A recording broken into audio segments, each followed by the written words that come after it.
Colossenses 3:14. Lá no Novo Testamento, Epístola aos Colossenses 3 e o verso 14. Aleluia, glória. Vamos ler o texto que diz assim: acima de tudo isto, porém, esteja o amor, que é o vínculo da perfeição. Pai, em nome de Jesus, rendemos glórias, louvores ao teu nome e pedimos que na continuação, Senhor, deste culto a qual tu estás falando através dos louvores, também a tua palavra possa, Senhor, encontrar guarida aos corações e vir o teu Espírito Santo revelar-nos, sim, aquilo que é necessário para cada dia mais possamos assim estar adorando, exaltando e bendizendo o teu nome. Venha, Senhor, visitar-nos de forma especial, porque tudo é para a glória do teu nome. Assim te pedimos em nome de Jesus. Amém. Podeis assentar, meus irmãos. Hoje é um culto de domingo, geralmente. O culto de domingo, a gente trabalha ele com a temática do culto da família. E sendo assim, preparei algo a respeito, famílias sendo edificadas no amor de Cristo. Então, a partir do texto lido em Colossenses, onde mostra que acima de tudo isto, porém, esteja o amor, que é o vínculo da perfeição, nós podemos, dentro dessa leitura, entender que Deus instituiu a família. E essa instituição ela é muito antiga, muito preciosa, e ela é olhada por Deus de uma maneira toda especial. Veja que através da família se constitui um lar, e é no lar que nós aprendemos os primeiros valores. É ali no lar que nós também vamos enfrentar desafios. É no lar que nós experimentamos cuidados e somos chamados a refletir algo que é fundamental na vida do cristão: o caráter cristão. É importante também que nós venhamos a compreender que nenhuma família, meus amados, ela é perfeita. Vai sempre haver diferenças, vai ter momentos do temperamentos diferentes, vai haver lutas, crises, conflitos, vai haver momentos de feridas, e também é importante entender que há momentos de necessidade de restauração. Isso no contexto família. E essa carta de Colossenses, Paulo vai trabalhar de uma forma onde ele mostra para que os cristãos possam entender que é necessário permanecer firmes, é necessário que estejam na verdade do Evangelho. Quando Paulo assim fala, ele está mostrando que a palavra de Deus, o Evangelho, esse Evangelho transformador, esse Evangelho que tem uma dinâmica, que nós falamos que a palavra é viva, que ela é eficaz.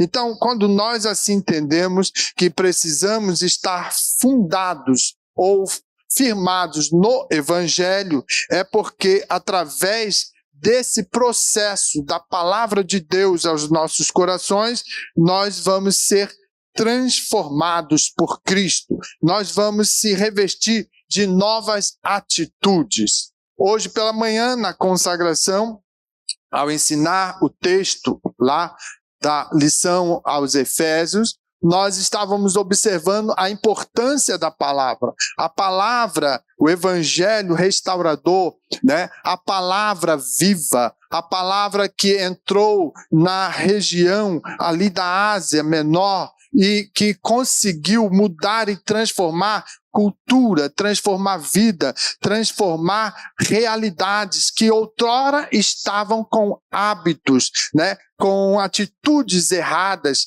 fora de um propósito daquilo que Deus estabeleceu. mas foi a palavra que ela veio para transformar vidas. Então, é importante nós nos revestirmos da palavra, porque a partir disso, novas atitudes vão acontecer na vida do crente.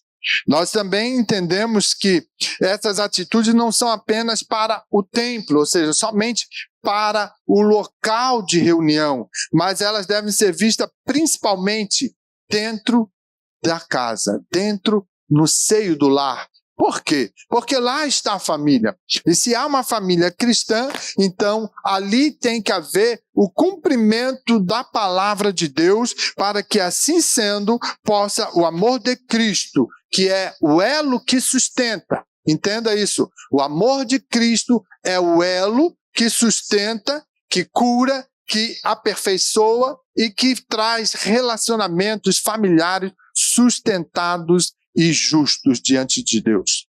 Não é simplesmente um relacionamento de pai e mãe.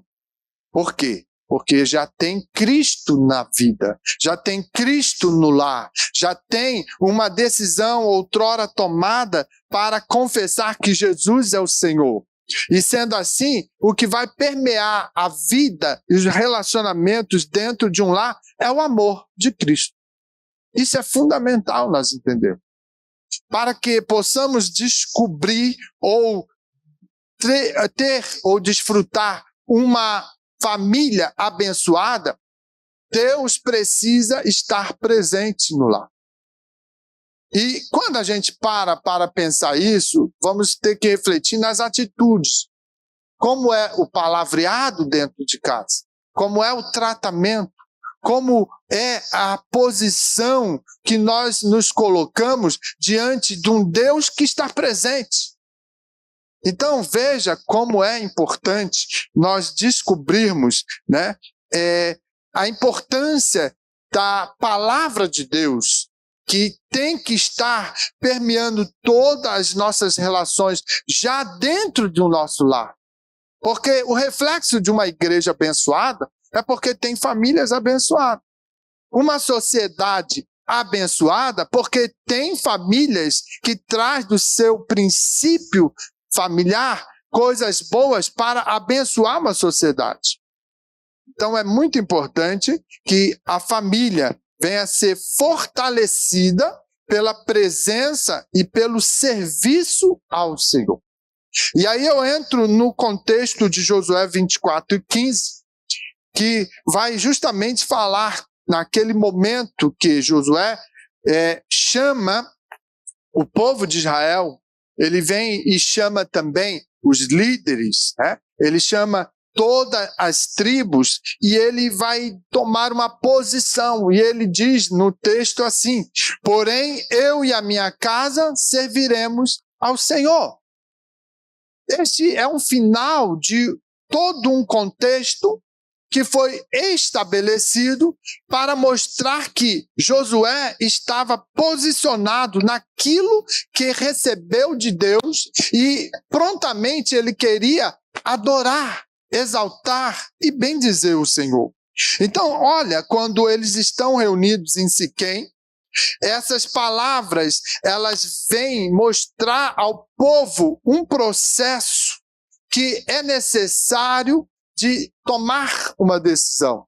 Ali ele está renovando a aliança com Deus. Ali ele está estabelecendo que o povo precisa se posicionar diante de uma realidade que está surgindo. Outrora eles estavam no Egito. Antes estavam antes do Jordão e estavam no deserto e viram tantos mover de Deus nas suas vidas e agora eles precisavam se posicionar. Por quê? Houve momentos que a glória de Deus desceu na vida deles, mas houve momentos que eles também se desviaram da presença do Senhor. E agora então era possível esse movimento de um novo ambiente, de uma nova caminhada, mas precisamente é necessário resgatar algo que é fundamental na vida da família, na vida de um povo, na vida da igreja. É necessário saber identificar em qual lado você está. E aqui então Josué, ele traz a necessidade de uma decisão. Vocês querem servir aos ídolos e às influências ao seu redor? Ou vocês querem servir fielmente ao Senhor? Se você for ler o texto, no capítulo 24, até o momento que vai desdobrar-se, né, essa decisão para Josué proclamar ou declarar que ele e a casa dele servirão ao Senhor, você vai ver que ali naquele texto existe todo um resgate da história do povo, onde momentos de altos e baixos eles passaram, onde tiveram dificuldades, onde às vezes eles precisaram ser punidos por Deus, mas agora está diante de uma possibilidade. Isso é muito importante. Por quê? Porque quando nós convidamos Deus para a nossa vida, quando nós convidamos Deus para o nosso casamento e o matrimônio, geralmente nós colocamos e declaramos que Deus vai estar no nosso matrimônio. Veja, isso é construir uma base, uma estrutura. Para quê? Para que a família que vai ser resultado desse matrimônio, ela venha estar crescendo, se desenvolvendo numa estabilidade possível de olhar o povo da sociedade para o seu lar e dizer, ali há Deus. O que é que nós, muitas das vezes, realizamos nos nossos cultos, em momentos da nossa prédica? Às vezes a gente fala, olha, Deus está na casa. Não é isso que acontece? Quantas vezes você já ouviu? Deus está na casa dizendo assim, Deus está aqui, então vamos adorar, vamos dar lugar, mas Deus precisa estar no teu lar. Porque o fruto ou o reflexo de uma igreja abençoada é o teu lar. Então a família precisa estar verdadeiramente comprometida com a palavra de Deus, porque a palavra de Deus é que vai revelar verdadeiramente ao Deus Todo-Poderoso e Soberano que conduz todas as coisas. É a palavra, é o Evangelho. Então, uma família plena não é aquela que nunca vai enfrentar crises. Vai ter crises. Mas entendemos que essa família é aquela que vai escolher estar debaixo ou permanecer debaixo do governo da soberania de Deus. Porque quando nós estamos debaixo do governo de Deus, quando nós estamos entendendo a sua soberania, a crise no lar, ela vai passar. É como um vento forte esse que você está ouvindo aí, né? Fora do nosso ambiente de culto, que ele passa e dá umas rajadas, até assusta, faz assobios, mas assim, é o controle de Deus que nos conduz, é o controle de Deus que nos posiciona, é a sua graça, o seu amor, a sua bondade que nos dá proteção, mesmo que o vento venha estar forte. E dentro das famílias, há momentos de tempestades, há momentos de crise, mas é lá que você vai entender que Cristo, quando está no centro, quando está ocupando o centro do lar, então vai acontecer coisas maravilhosas. Uma delas, vai haver direção para as decisões. Isso é fundamental. Temos que tomar decisões. E essa decisão está verdadeiramente dentro da vontade de Deus? Uma decisão, ela traz reflexos. Ela pode trazer consequências boas ou negativas. Então, uma decisão no lar, se Cristo está ali, e eu entendo a soberania dele no cuidado de todas as coisas, eu tenho que evocar Deus e falar, Deus, é da tua vontade o que eu preciso tomar de decisão? Se assim a gente fizer, Deus vai nos dar força para vencer as dificuldades. Deus vai nos dar esperança para um futuro melhor. Por quê? Porque eu estou trazendo Deus para o centro do meu lar, para estar no seio familiar. Então, olha que o Salmo 127, e verso 1 vai dizer: se a casa não for edificada pelo Senhor, em vão trabalham os que edificam. Irmãos, isso é real. Não adianta vir no culto, no domingo, cantar, pregar e dizer que está tudo bem, porque aqui nós temos o hábito de dizer, você está alegre? Às vezes você não está alegre, mas pela força da expressão e do ambiente que te oprime, porque se você disser que não, alguém vai olhar meio atravessado. Entenda? Mas quantas das vezes você vem triste para a igreja? Quantas das vezes você vem sofrendo angústias, aflições? E se você não entender que Deus ele tem que estar no teu lar, na tua família, conduzindo todas as coisas, você não vai conseguir vencer. Por isso é importante que nós venhamos para a casa de Deus adorar e exaltar e prestar a Ele louvor, trazer oferta de gratidão, porque Ele lá no meu lar, na minha casa, aonde é o meu local de estar em família, Deus ali tem me ajudado e me fortalecido. Deus ali está atuando, liderando, conduzindo, então tudo é para a glória dele. Aí eu venho para a igreja, venho contente, feliz e vou dizer com a boca cheia e com graça e com vontade dizer, glórias a Deus, aleluia, louvado é o nome do Senhor, porque eu estou na presença daquele que está lá no meu lado. Ele não só está aqui, eu trago ele comigo para juntos adorar o nome dele.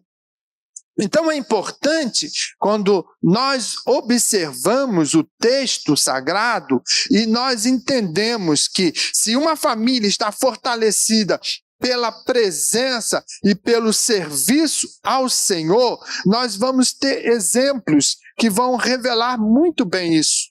Um deles é Noé. Lá, quando Deus chama Noé e determina ele, olha, eu tenho uma tarefa para você. E aquilo parecia difícil, parecia de repente impossível. Como? Noé vai construir uma arca, porque Deus está com um projeto de tirar um grupo de pessoas daqui para uma outra realidade. Mas o que é uma arca? O que é um navio? Não temos nem mar. Não sabemos nem como vai isso flutuar. Ele não pensou isso. Simplesmente ele obedeceu. Ele é um homem, um servo obediente a Deus em uma geração corrompida, uma geração degradante, um ambiente tenebroso, mas ali estava Noé e sua família preservada pela graça do Senhor Jesus. Ali Deus estabeleceu com ele uma aliança, um propósito para mostrar que quando uma pessoa que decide andar com Deus, ela pode influenciar e abençoar toda a sua casa, todos os que estão ao seu redor. Então é bom quando nós assim aprendemos que a nossa família é a nossa congregação, onde tem que ter um sacerdote. E quem é o sacerdote na casa? É o pai de família. É ele que conduz, é ele que delega, é ele que busca a presença do Senhor para que tudo possa estar verdadeiramente diante da presença dele em harmonia, em consonância. Veja que Hebreus 11:7 vai dizer assim, ó, pela fé Noé construiu a arca para a salvação da sua casa. O projeto de Deus era para ele ser pregoeiro da justiça e toda uma sociedade se arrependesse e entrasse na arca. Mas não quiseram. Mas a casa de Noé foi salva porque obedeceram à voz do Senhor. Isso é muito importante. Quando nós realizamos culto no lar, oração em família, a leitura bíblica e o exemplo de uma vida cristã coerente, isso são como sementes espirituais. Em vez de, muitas das vezes, você ficar, né, às vezes perdendo tempo com outras coisas, por que não toma o hábito de se reunir? Quem sabe ao redor da mesa, na hora do almoço, ou talvez na janta, ou um outro tempo dentro do seu dia a dia, em família. E quem sabe você começa o hábito de cantar um corinho, de ler um texto, e de começar a cultivar algo num devocional de gratidão a Deus. Você vai ver que os seus filhos vão compreender a necessidade, depois de crescer, de adorar a Deus, de servir ao Senhor. Mas hoje nós simplesmente fizemos tudo errado. Nós sentamos à mesa e quem que vem primeiro? O celular. Um escuta música, outro vê filme, outro vê notícia. É o que acontece. Porque a hora que eu estou parando na minha correria e eu preciso ver o que está acontecendo no mundo. E nós deixamos aquilo que é a primazia, Deus. É mentira ou é verdade? Tudo isso está acontecendo. Porque nós estamos, às vezes, somente falando de boca para fora que somos cristãos e que Deus conduz as nossas vidas. E, na verdade, nós não permitimos Ele deixar, né, a harmonia do seu Espírito Santo trabalhar em nosso lar. Então é importante que venhamos a compreender, família fortalecida, ela tem que estar fundamentada na palavra, para um serviço a Cristo, para um serviço ao reino, para um serviço ao Evangelho. O texto de Colossenses 13:14, que nós lemos, diz: acima de tudo isto, porém, esteja o amor, que é o vínculo da perfeição. E quando a gente para refletir isso, também podemos analisar o seguinte: uma família que pratica o amor, uma família que tem a união e uma família que tem o respeito. É importante ter o respeito mútuo. O respeito mútuo diz algo em consonância dos relacionamentos, que está no equilíbrio, que está sendo respeitado à luz da palavra de Deus. E isso é importante, que traz dentro desse contexto algo fundamental. Veja, na cultura bíblica, a vestimenta, ela demonstrava a identidade da pessoa e a posição da pessoa. Hoje, quando nós olhamos uma pessoa bem aparamentada, muitas das vezes a gente fica analisando que é uma pessoa de boa fé. É uma pessoa, né, de um status social. Quando olhamos alguém todo rasgado, né, maltrapilho, às vezes a gente já até quer distância. Não valoriza, porque já faz o entendimento que a sua apresentação diz respeito que ele não é uma boa pessoa. Então veja só que as aparências, ela muitas das vezes, ela traz uma realidade diferenciada ou oposta àquilo que você faz de juízo de valor. Mas na cultura bíblica tinha muito essa condição, que as roupagens, as vestimentas trazia a identidade. Então Paulo, ele vai usar disso para dizer que essa imagem, né, ela precisa estar ensinando que os cristãos devem abandonar a velha natureza. O cristão, ele deve se vestir de algo fundamental, que é a misericórdia, é o amor. Nós pregamos o amor, nós falamos, façam conforme o texto bíblico, seja misericordioso, mas muitas das vezes nós não cumprimos com aquilo que falamos. A gente mata alguém, porque não pensou da minha maneira, eu vou descartar, porque está sendo oposição. Olha, se você não fizer dessa forma, você não pode estar no ambiente que nós estamos. Então veja, que roupagem de evangelho é essa que nós estamos vestindo?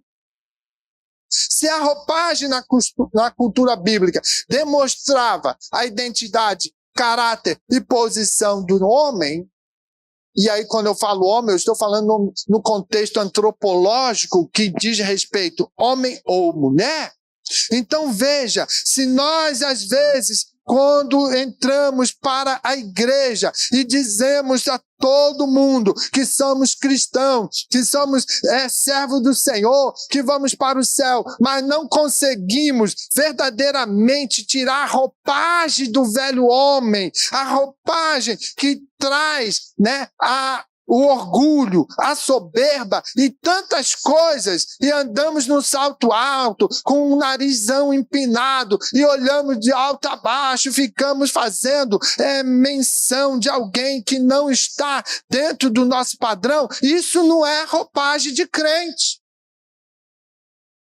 Pastor, mas nós somos a família cristã. Sim, mas estamos verdadeiramente rompendo com o princípio da palavra, porque Paulo vai ensinar que o cristão deve abandonar essa velha natureza. Ele deve se revestir ou vestir-se de quê? De misericórdia, de bondade, de humildade, de mansidão, paciência e, acima de tudo, do amor.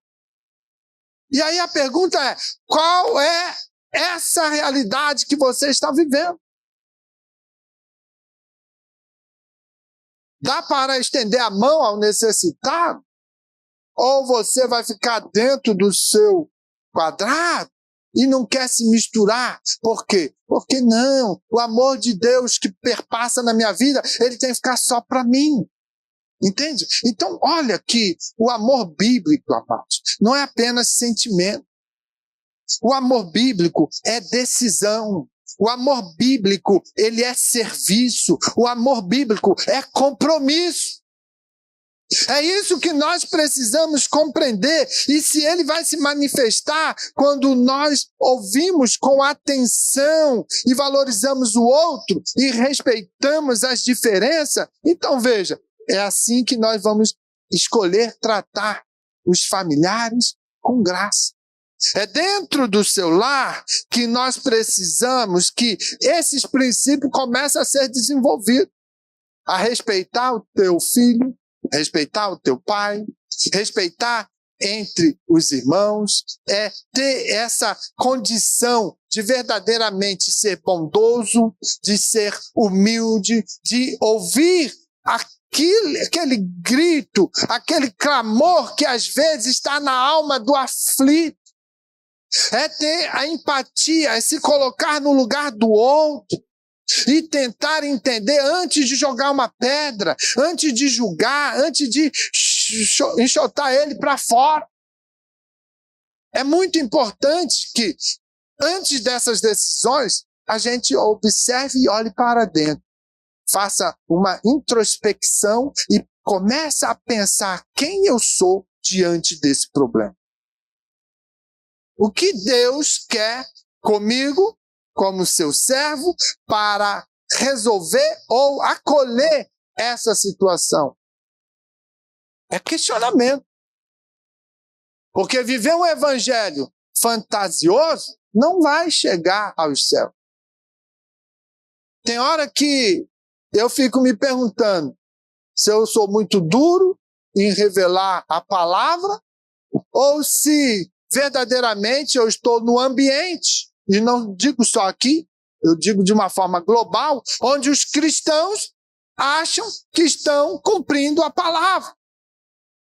Mas as suas atitudes, elas não condizem com aquilo que a palavra de Deus expressa.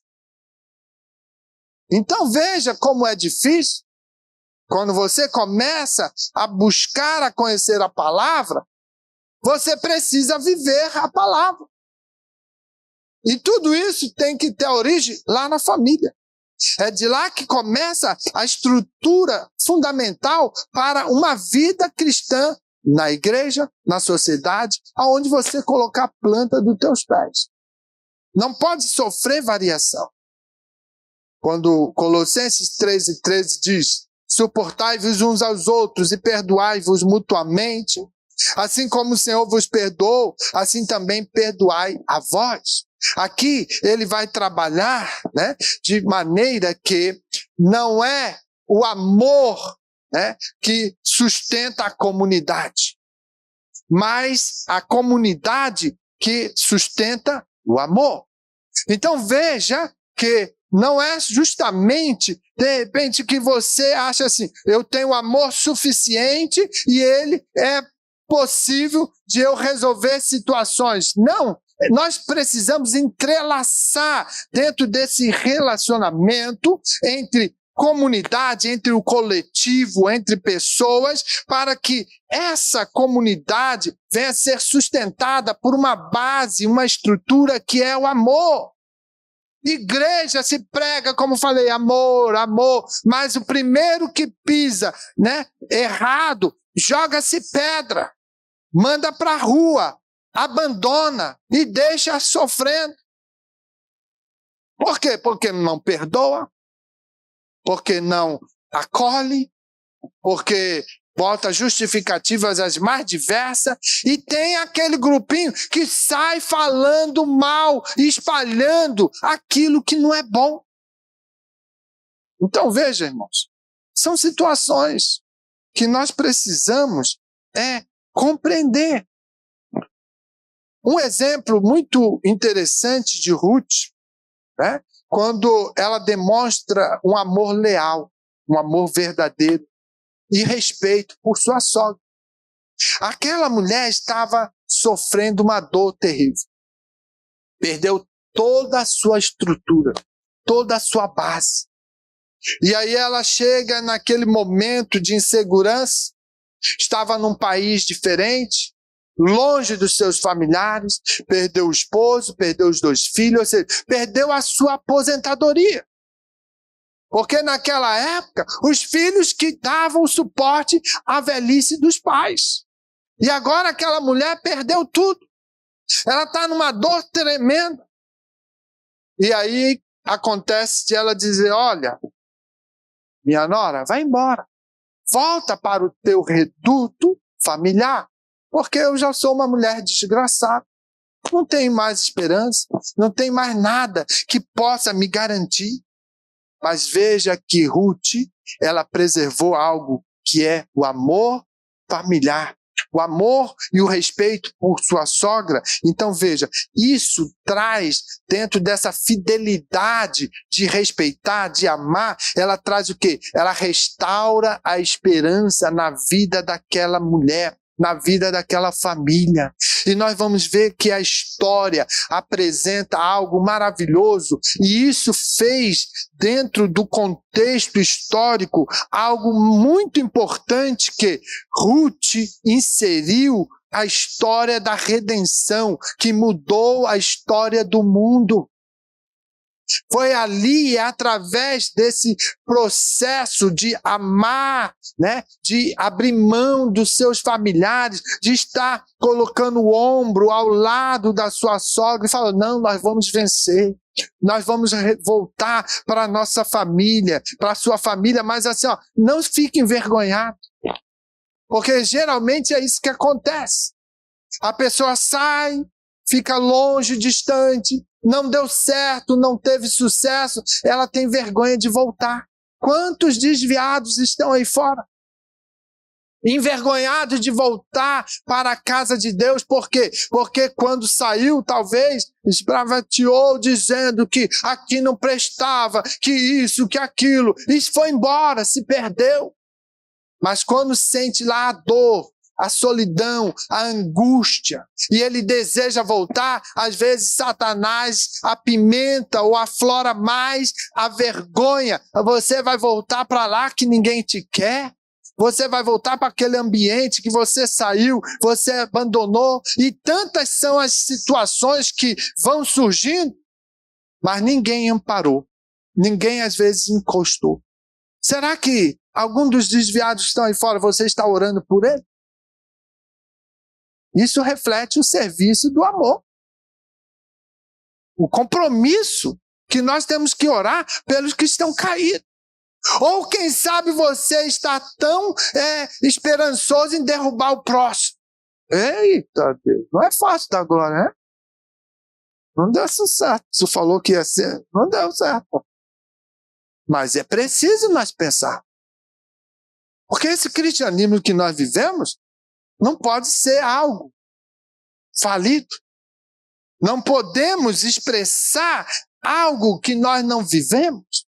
Nós temos que proclamar verdadeiramente aquilo que Deus faz na nossa vida e contagiar a sociedade e mostrar que Jesus é o caminho, a verdade e a vida. E através dele entrar na minha vida e transformar, eu tenho que dar testemunho que tenho amor pelas almas que estão clamando. Então é importante a igreja ser acolhedora. Não fica olhando se vem amarelo, vermelho ou verde. Deixa vir. E vamos orar. Vamos ajudar. Vamos estender a mão para que essas pessoas se sintam bem.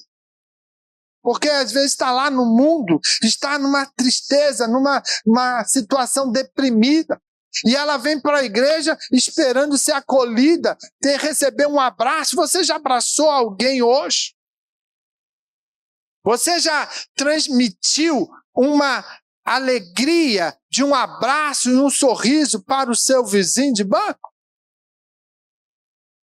Às vezes, para você não tem, né? Resultado, mas para o outro que é acolhido com um abraço, irmãos, muitos abraços mudam história.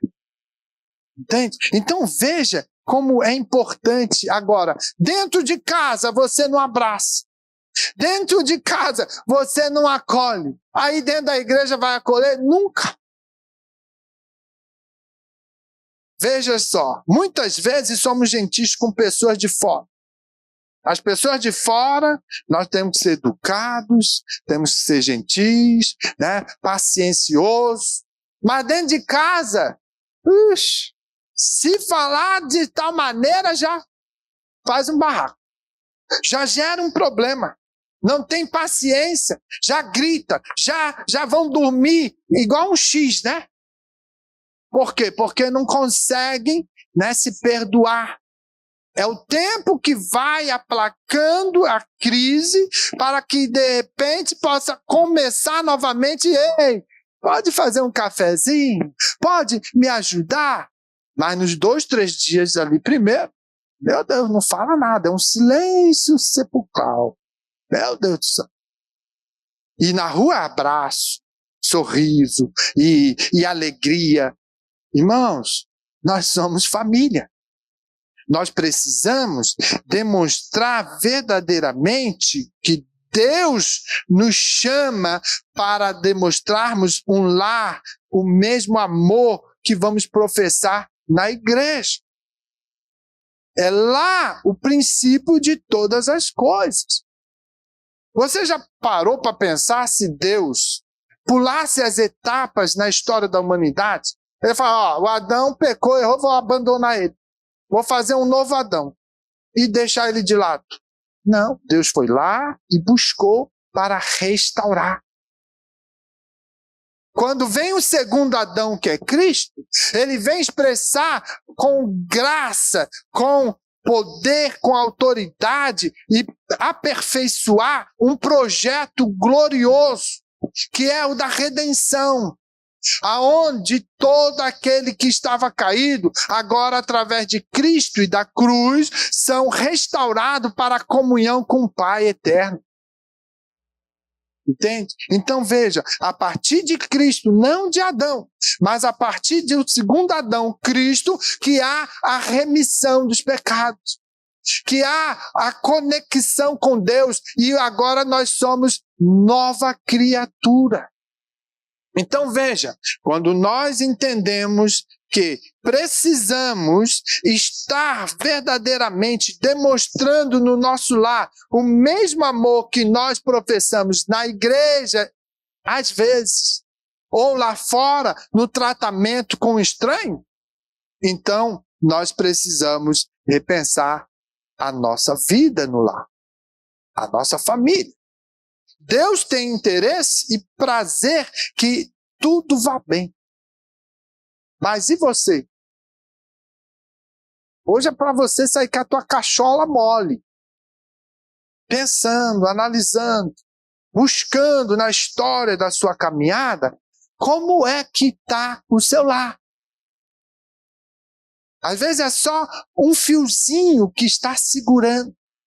Então vai buscar, a partir de hoje, da oração que nós vamos fazer, vai buscar a reabilitar esse cordão que é preciso estar entrelaçando o seu lar, a sua família, para que não se arrebente. Para que assim você possa ter vitória. E aí, Efésios, ainda Paulo vai dizer no capítulo 4, 32, sejam bondosos e compassivos uns para com os outros, perdoando uns aos outros, como também Deus, em Cristo, perdoou vocês. Aqui vai dizer da restauração da família, através do quê? Do perdão. Perdão é algo difícil. Quando nós não entendemos a graça de Deus. Paulo, ao escrever aos Efésios, ele está o quê? Ensinando que a vida em Cristo, ela exige, irmãos, abandono da amargura. Como você, coração amargurado, vai dizer que está feliz? Estás mentindo. Porque algo te remete àquela história que gerou a raiz de amargura, e isso estraga o teu dia.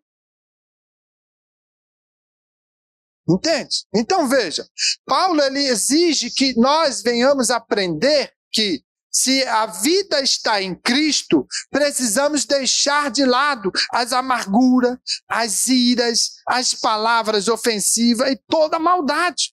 Tudo isso é coisas que não tem como caminhar junto. Porque se eu venho na igreja pregar para vocês, mas lá em casa eu estou brigado e amargurado, não tem resultado a mensagem. Se eu venho cantar bonito, maravilha, né? Deus é louvado e aí eu vou dizer que Deus venha abençoar e perdoar o seu coração, mas eu não perdoo a minha esposa, não perdoo os meus filhos, não tem sentido. Não, é difícil, não é? Mas é a realidade. Então veja como é importante nós entender que o padrão do perdão cristão, ele não é o merecimento humano, mas o perdão que recebemos de Deus em Cristo. Ou seja, Cristo nos perdoou. Nós já fomos alcançados pelo perdão que Ele nos deu. O seu sangue derramado foi justamente para cobrir as nossas ofensas e pecado, e diante de Deus, quando Deus olha para aquele que é salvo em Cristo Jesus, Ele não vai ver as tuas iniquidades, Ele vai ver o sangue do Cordeiro estampado, justificando todas as tuas falhas e teus problemas. Então veja, se Cristo nos perdoou e nos acolheu, então nós precisamos entender que o perdão cristão não é nosso merecimento. É porque Deus nos dá graça para que possamos perdoar o nosso próximo. E dentro dessa família, essas palavras impensadas, essas atitudes erradas, elas vão deixar marcas profundas. O homem, muitas das vezes, é durão. É brutão. E não para, às vezes, refletir o que vai falar na emoção. Mas a mulher é sensível. A mulher, quando uma palavra é lançada, e a Bíblia diz, é como uma flecha que já foi lançada. Não volta mais. E se essa palavra for impensada, ela vai ferir o coração da sua esposa. Ela, às vezes, vai dar um sorriso amarelo. Ficar sem graça. Mas aquilo flechou. E se você não tomar uma atitude de perdoar, de tentar corrigir aquilo, ali na frente, aquela palavra impensada, aquela marca que ficou, vai aflorar e vai ter crise e conflito. Entende? Então olha como é importante, até isso na igreja você aprende, que o marido precisa tratar bem a esposa. Se é para xingar, morde a língua. Evita. Mas fale palavras doces para a tua amada. Ah, pastor, mas ela é a minha cruz. Carrega a cruz até o fim. É isso a realidade. Deus te concedeu ela, você orou, você estava apaixonado e você falou, não, essa aí é a mulher mais linda. Agora virou cruz? Não, agora que você tem que fazer um esforço maior. Leva essa cruz até o dia que o Senhor te arrebatar ou que a morte o separe. Os abismos que vão surgir na tua trajetória, muitas das vezes é a cruz que vai ser estendida para você atravessar. Então não tente cortar essa cruz, não tente trocar, né, essa cruz por um crucifixo.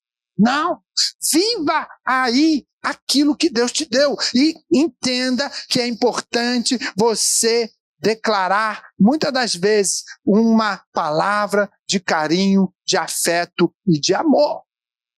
Porque o homem é durão, ele se acha que não pode chorar, ele tem que ser o senhor da casa e fazer acontecer, e nisso muitas das vezes ele perde. Então veja, ele não perdoa. E a mulher está sempre disposta a perdoar. Então você tem que restaurar e resgatar aqueles momentos de afloramento emocional, onde as palavras saem e elas vão matando, vão ferindo. Tem homem que anula a esposa. Quem é a esposa? Ela fica muda. Ela não tem posicionamento, porque foi anulada pelo marido. Você não presta, você é isso, você é aquilo, e vai só anulando. Vai tirando toda a condição de espontaneidade da pessoa. E ainda diz que é crente. Ainda diz que é servo do Senhor, o Deus Altíssimo. Deus tem que entrar de uma forma forte na tua vida e mudar a tua cabeça, que às vezes é pequenininha e que acha que tem que pisar no pescoço da mulher. Tem que ser o teu capacho. Não, ela é a tua adjuntora, ela é a tua companheira, ela tem que ser amada por você. E se ela assim o faz e serve a Deus, ela deve estar chorando na presença de Deus. Deus, esse príncipe encantado, que outrora era um sapão, agora tu me deu, mas transforma ele num verdadeiramente um príncipe. Irmãos, é sério. A gente está trabalhando coisas aqui que eu escuto nos gabinetes. Problemas sérios da família, do relacionamento do marido e mulher. E aí tem toda uma desestrutura na família. Por quê? Porque o perdão não é permitido. Não é possível, porque ele é o homem durão, ou ela é durona também. Tem mulher que não é fácil. Tem mulher que ela é a dona da casa e ela manda. Olha, se não fizer como apanha, vai dormir no sofá. Está errado também. Não é dessa maneira. Vocês precisam entender que pelo amor de Deus que vai permear a nossa vida, nós precisamos ser humildes um com o outro, respeito mútuo, reconhecer horas de erro, momentos que nós temos que buscar a graça de Deus e reconhecer na humildade, pedir o perdão. Não adianta ficar empurrando, né, com a barriga, porque para que haja um espaço de cura, precisa ter o recomeço, precisa ter o perdão. E esse perdoar, irmão, não quer dizer, não vai significar que você vai anular a dor. A dor existiu. A dor, ela às vezes continua ali marcando. Mas quando você perdoa, você está dizendo o seguinte: eu estou entregando a justiça ao Senhor e eu estou me recusando a alimentar uma prisão da mágoa, da amargura no meu coração. Uma pessoa amargurada, ela não vê um mundo feliz. Tudo é difícil para ela. Tudo é ruim, nada presta. Quem está sofrendo com isso? É ela. Está se envenenando, está se matando. Entende? Então veja, quando você libera perdão, você tirou aquele peso do seu coração e deixa com Deus. Se você é inocente e não precisaria perdoar, mas você vai tirar um peso do que você alimentar essa amargura e fazer tudo na sua vida difícil. Viva para Deus com alegria. Tira essas condições que muitas das vezes Satanás prepara o laço para que possa aprisionar a sua alma, o seu ser. Você foi feito para adorar e exaltar o nome do Senhor Jesus. Você foi colocado na casa dele para sentir o refrigério na sua alma, alegria no seu coração, porque o perdão ele vai abrir caminho para quê? Para a reconciliação. Ele vai abrir caminho para que aquilo que às vezes estava difícil venha a ser possível e saudável. Então, perdão é necessário. Quanto mais nós tivermos dificuldades em perdoar, mais nós protelamos a solução para os nossos problemas. E há problemas que se resolvem só no fato do perdoar.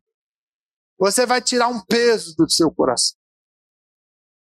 Entende? Você vai caminhar, né, de forma mais agradável, olhando para Jesus, o autor, consumador da sua fé. Quando eu olho Mateus 6,14, quando Jesus ensina a oração do Pai Nosso, ele vai dizer no verso 14, porque se perdoardes aos homens as suas ofensas, também vosso Pai Celestial vos perdoará. Então veja, quando nós aplicamos o perdão aqui, Deus perdoa as nossas tristezas, amargura, as nossas aflições. Então por que carregar um fardo? Por que levar esse peso? Seja inteligente e peça perdão rápido e tira essa amargura do seu coração para que você possa adorar com efetividade aquilo que Deus quer de você. Ah, pastor, mas é porque não passou pelo que eu passei, irmão? Quem está morrendo é você. O outro talvez tocou a vida, não está nem aí. Às vezes nem sabe que te feriu. E você está morrendo. Você está oprimido, está triste, não tem vontade para nada, entra em estágio de depressão. Por quê? Porque não consegue liberar perdão. Liberar perdão faz parte do crescimento do ser. E vai alcançar o céu, porque sem perdoar não vai para o céu. Não adianta. Isso te atrapalha. Então, é preciso orar, pedir graça para enfrentar. Certa vez, uma família, uma pessoa, eu fui muito magoado pela mãe, e não sei o quê, e eu não consigo, ela brigava comigo, ela me maltratava, ela fazia, acontecia, e não sei o quê, tarará, tarará. Eu falei, meu filho, tem que liberar perdão. Eu não consigo, pastor. Vamos orar. Vamos pedir graça. Quanto tempo vai levar para Deus mudar essa atitude sua? E começamos. E de repente um dia ele falou, pastor, eu fui lá pedir perdão para minha mãe, mesmo que ela não merecesse, mas eu fui lá e pedi. Saiu um peso da minha vida. Hoje eu falo com ela, eu conheço, né, o temperamento dela não é fácil, mas eu levo, né, em consideração e acabou. Hoje eu estou tranquilo, eu estou feliz, porque consegui liberar perdão.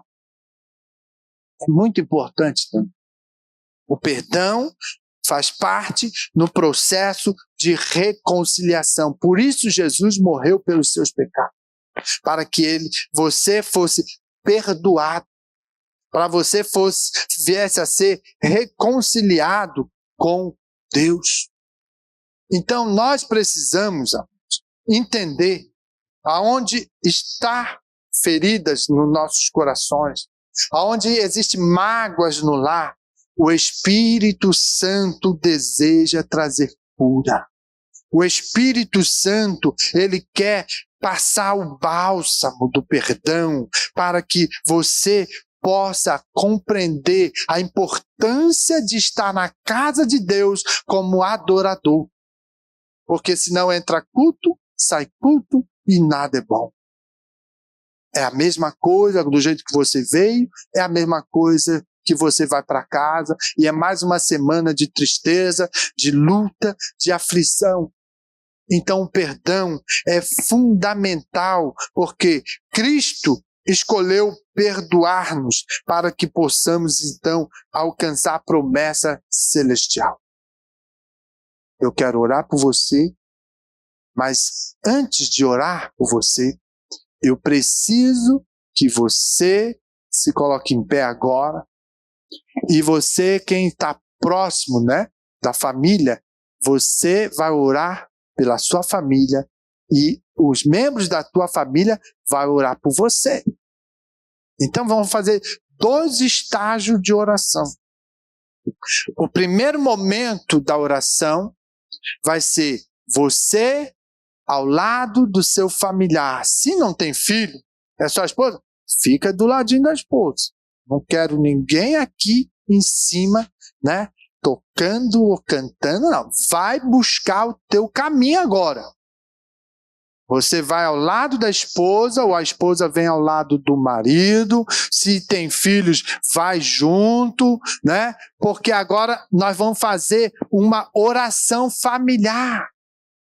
É você orando e abençoando a esposa abençoando o filho abençoando, né, os pais.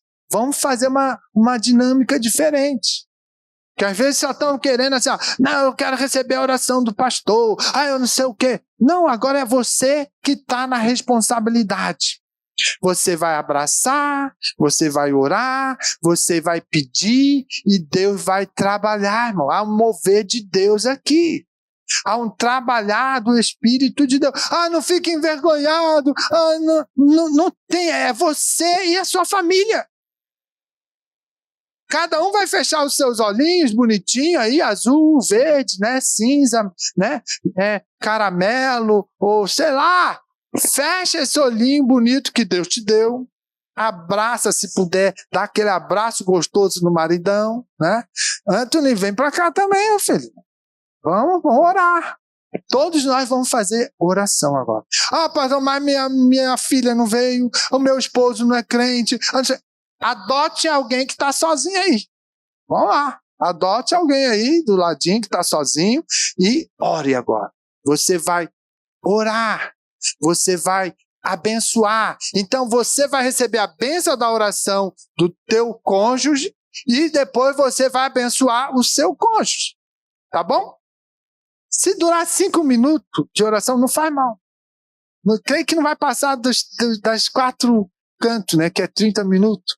Então veja, 5 minutinhos você orando aí. Pode orar em silêncio, abraçadinho, né? Pode orar no ouvido, né? Já dá um cheirinho, tá bom? É o culto da família, meu. É muito bom. Eu vou largar esse microfone para falar só segredo para Ana.